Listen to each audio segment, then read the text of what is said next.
নওগাঁ জেলা পুলিশ কর্তৃক শয়তানের নিঃশ্বাস বা রাসায়নিক পদার্থ প্রয়োগ করে মহিলাদের কাছ থেকে স্বর্ণালংকার এবং অর্থ হাতিয়ে নেওয়ার একটি চক্রের 3 সদস্যকে গ্রেফতার করা হয়েছে। গত কয়েক মাসে নওগাঁ শহরে বেশ কয়েকটা ঘটনা ঘটেছে, যেখানে আমরা দেখেছি যে অজ্ঞাতনামা অপরাধী চক্র মহিলাদেরকে টার্গেট করে তাদের সাথে অভিনয় করে আপনার কোনো একটা সাহায্যের নাম করে অথবা তার সাথে কথা বলার নাম করে প্রথমে একজন আসে এবং তারপর আরো কয়েকজন আস্তে আস্তে মহিলার সাথে আপনার ভাব জমানোর চেষ্টা করে এবং কোনো এক ফাঁকে তারা আপনার শয়তানের নিঃশ্বাস বা স্কোপোলিমেন নামে এক ধরনের রাসায়নিক মেডিসিন তারা প্রয়োগ করে এবং এর ফলে যার উপর প্রয়োগ করা হয় তিনি সাময়িকভাবে স্মৃতিভ্রম হয়ে যান এবং অনেকটা সম্মোহিত হয়ে যান এবং এর ফলে তখনই অপরাধী চক্র তাকে বিভিন্ন কথা জিজ্ঞেস করতে থাকে এবং কৌশলে তার কাছ থেকে স্বর্ণালংকার এবং অর্থ হাতিয়ে নেয়। আমরা লাস্ট কয়েকটা ঘটনা বিশ্লেষণ করে দেখেছি যে এই ধরনের ঘটনার পর দেখা যাচ্ছে যে যিনি ভিকটিম তিনি নিজেই তার কানের দুল, হাতের অলংকার এগুলি খুলে এই অপরাধীদের হাতে দিচ্ছে এবং গত 20 মে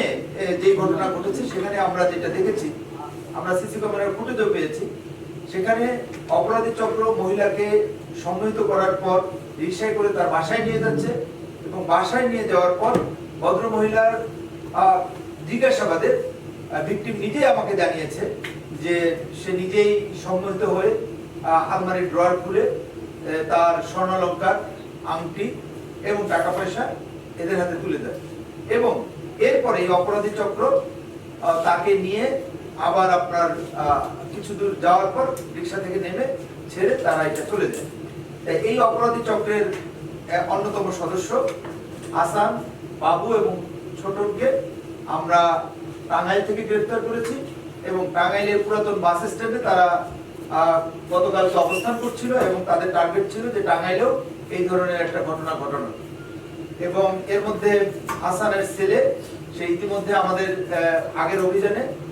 নওগাঁ কারাগারে আছে এবং এই চক্রের আরেকজন সদস্য শুকুর টাঙ্গাইল কারাগারে আছে। একজন পলাতক আছে, তাকে ধরার জন্য আমাদের প্রচেষ্টা অব্যাহত আছে। জিজ্ঞাসাবাদে আমরা জানতে পারি যে নারায়ণগঞ্জের পূর্ব চনপাড়া রূপগঞ্জ থানা এই এলাকায় 70-80 জনের একটা চক্র আছে এবং এখানে 8-10টা গ্রুপ আছে যারা দেশের বিভিন্ন স্থানে গিয়ে আপনার এই ধরনের রাসায়নিক পদার্থ প্রয়োগ করে মহিলাদেরকে বিশেষ করে সম্মোহিত করে তাদের টাকা পয়সা এবং অর্থ হাতিয়ে দিচ্ছে। আমরা যাদেরকে অ্যারেস্ট করেছি তারা জিজ্ঞাসাবাদে জানিয়েছে যে তারা ইতিমধ্যে নারায়ণগঞ্জ, নওগাঁ, খুলনা, ফরিদপুর সহ বেশ কিছু জেলায় প্রায় 10-12টার উপরে তারা আপনার এই শয়তানের নিঃশ্বাস বা আপনার স্কোপোলিমেন এই কেমিক্যাল প্রয়োগ করে তারা বিভিন্ন মহিলাদেরকে সম্মোহিত করে তাদের অর্থ এবং টাকা পয়সা হাতিয়ে নিয়েছে। তা আমি যেটা মেসেজ দিতে চাই আপনাদের মাধ্যমে সেটা হলো যে আপনারা মানুষকে সচেতন করবেন, একই সাথে এই ধরনের মানে কোনো লোক যদি আপনাদের সাথে অথবা কোনো ভদ্র মহিলার সাথে কথা বলতে আসে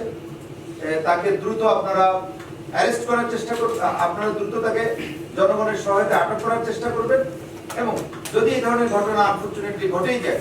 আপনারা আইনের আশ্রয় নেবেন, পুলিশের কাছে অভিযোগ করবেন। জেলা পুলিশ এই ধরনের অপরাধীদের কঠোর হস্তে দমন করার জন্য বদ্ধপরিকর। ধন্যবাদ।